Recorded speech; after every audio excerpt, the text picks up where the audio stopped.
Just imagine you're a 40-year-old enjoying retirement. You have given your life to Christ, so you have found a new meaning on top of still getting a chance to enjoy the game that you love. You decide to play a game of pickup basketball against your fellow church members, the same game of basketball that made you a living legend in both college basketball and the pros. But in the midst of doing what you love, you feel a sharp pain in your heart and collapse to the floor. Your fellow church members run to your aid and hope that you are just playing a funny joke before you get up to finish the game, but you don't get up. You know that the end is near, and to not make anyone panic, you utter your famous last words, "I feel great." That is the ending of the story of the great Pistol Pete Maravich, a legend that was born into the game of basketball, that left the world as we know it playing the game of basketball. What makes this story creepy is that in 1974, Maravich was giving an interview when he said, "I don't want to play 10 years in the NBA and then die of a heart attack when I'm 40. Unfortunately, both statements eventually came true. He did play 10 years in the NBA and he did die of a heart attack at the age of 40. Even though his life ended way too early, the legacy that Maravich left in the game of basketball will last forever. He was playing ahead of his time, and every move you have seen in recent NBA history, from Michael Jordan's jump shot to Magic Johnson's passing or Kyrie Irving's ball handling skills, comes either from Pistol Pete or someone who saw Pistol Pete making that same move. In this video, we are going to highlight what made Pistol Pete so special and why he is one of the most underrated players to ever play the game. Humble beginnings.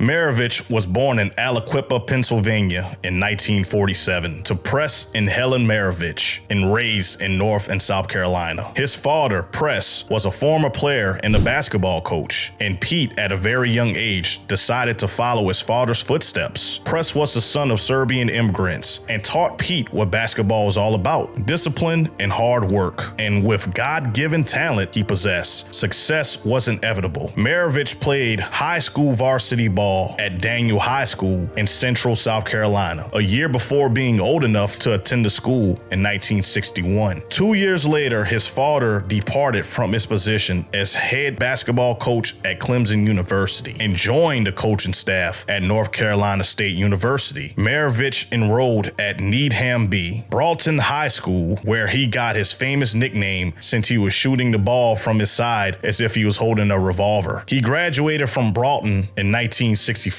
and his father decided to send him to Edwards Military Institute since he was too skinny to play serious college basketball. Maravich kept playing basketball in the military, averaging 33 points per game. After a year of service, Press took over the coaching job at LSU, and Maravich became a Tiger. At the time, freshmen were not allowed to play on the varsity team, so Maravich was dominating that level. He scored 50 points, 14 rebounds, and 11 assists in his college debut against Southeastern Louisiana College. He became a superstar, and the team he was playing on had higher attendance than the varsity team. He played 19 games for the freshman team that season, averaging 43.6 points per game. When he joined the varsity team in his sophomore year, Maravich became the best scorer in the NCAA. He averaged 43.6 points, 7.5 rebounds, and 4 assists per game, with 42.3% shooting from the field and 81.1% from the free throw line. In his junior year, he was even better, averaging 44.2 points, 6.5 rebounds, and 4.9 assists per game on 44.4% shooting from the field and 74.6% from the stripe. Finally, in his senior season, Pistol's numbers were 44.5 points per game, 5.3 rebounds per game, 6.2 assists on 44.7% shooting from the field, and 73.3% from the penalty line. These numbers already sound insane, and we need to consider that back then there wasn't a three-point line, so every field goal Maravich or any other player made was a two-pointer. Decades later, there was research on how many points Maravich would have averaged if there was a three-point shot, and it came to nearly 57 points per game, including 12 three-pointers per game. Furthermore, there wasn't a shot clock back then, so the game was much slower than today. Anyway, officially, Maravich finished his college career averaging 44.2 points, 6.5 rebounds, and 5.1 assists per game. He scored a total of 3,667 career points, and that is only in 3 years of college basketball. He scored an additional 741 points in his freshman season, but those do not count in the official statistics. Despite that, to this day, Maravich holds the record for the most points in college basketball. Antoine Davis, who is now in the G League, came only 3 points shy of Maravich, but he played 5 years in college basketball and made 588 three-pointers, which makes Maravich's record even more impressive.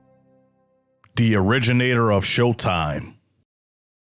Coming out of college, Maravich received a $1 million offer to join the Harlem Globetrotters and become the first white player on the team, but he chose to go to the NBA. The Atlanta Hawks selected him with the 3rd pick in the first round of the 1970 NBA draft, after the Detroit Pistons selected Bob Lanier and the Houston Rockets picked Rudy Tomjanovich. He got a $1.9 million contract from the Hawks, which did not sit well with many veteran players who are earning much less. Maravich finished his rookie season averaging 23.2 points per game. The Hawks' leading scorer, Lou Hudson, was at 26.8, which was more than he scored before Maravich's arrival in Atlanta. In his second season, Maravich was averaging 19.3 points. In the very next season, he was at 26.1 points per game, which ranked him 5th in the NBA. He played in his first All-Star game and was honored with a selection to the All-NBA second team. However, the Hawks lost in the opening round of the playoffs in each of the 3 years he was in the league. He was even better in the 1973-74 season, finishing second amongst the best scorers with 27.7 points per game, only behind Bob McAdoo. Atlanta failed to make the playoffs, and it was time for Maravich to go elsewhere. The New Orleans Jazz were an expansion franchise in 1974, and the Hawks traded Maravich for 2 players and 4 draft picks. It was an excellent move for him, as he was playing less than 100 miles from LSU, where he was a huge star. In the 1975-76 season, Maravich was named to the All-NBA first team and finished 3rd behind McAdoo and Kareem Abdul-Jabbar with 25.6 points per game. The following season was Maravich's best in the NBA. He led the league with 31.1 points per game, went over 50 points on 4 occasions, and over 40 in 13 games. He scored a career-high 68 points against the New York Knicks, while being guarded by one of the best defenders at the time, Walt Frazier. Only Wilt Chamberlain and Elgin Baylor had scored more points in a single game at the time. In the 1977-78 season, Maravich injured both of his knees, and he was never the same player again. He missed 32 games that season and averaged 27 points per game. That number failed to reach 22.6 in 49 games the following season, and the Jazz moved to Salt Lake City in 1979. He barely played in the first season in Utah, and he was placed on waivers in January of 1980. Boston picked him up, and he joined the Celtics to play with a rookie, Larry Bird. That season, the Celtics finished with a league-best 61-21 record, and Maravich was back in the playoffs for the first time since his 3rd season with the Hawks. The Celtics reached the Eastern Conference Finals, where they lost to the Philadelphia 76ers. After that season, Maravich realized that his knee could no longer allow him to play, and he retired at the age of 33. In his 10 seasons in the NBA, Maravich played in 658 games, averaging 24.2 points and 5.4 assists per game. In 1987, he was inducted into the Naismith Basketball Hall of Fame, and his number 7 jersey has been retired by both the Jazz and the New Orleans Pelicans, as well as his number 44 jersey by the Atlanta Hawks. He was named to both the 50th and 75th anniversary teams. His life was cut short on January 5th, 1988 in Pasadena, California. An autopsy revealed the cause of death to be a rare congenital heart defect. Maravich had been born with a missing left coronary artery, a vessel that supplies blood to the muscle fibers of the heart. His right coronary artery was grossly enlarged and had been compensating for the defect. Maravich was survived by his wife Jackie and their sons, Jason and Josh, who later both played college basketball. Closing remarks.